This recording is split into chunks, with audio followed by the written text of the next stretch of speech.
ससुर जी से करेले अरज, जाई चौका बैठेले दुल्हा कौन दुल्हा।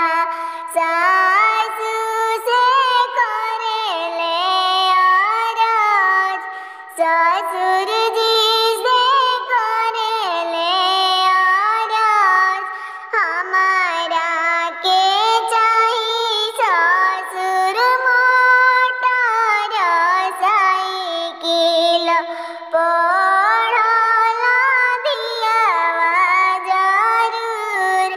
हमारा तो चाही ससुर जी थरया बगड़िया हो, पढ़ल दियावा जरूर, पढ़ल दियावा जरूर।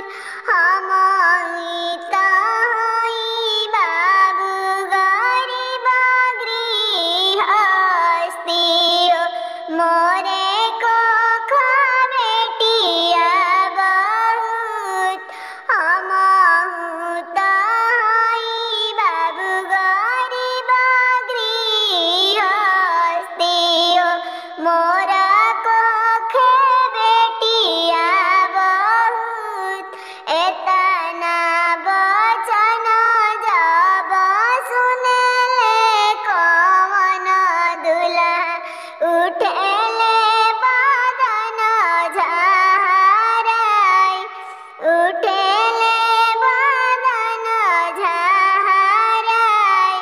ससुर जी के दियावा चौकाए पर छोड़बो, हम करब दोसर बिया।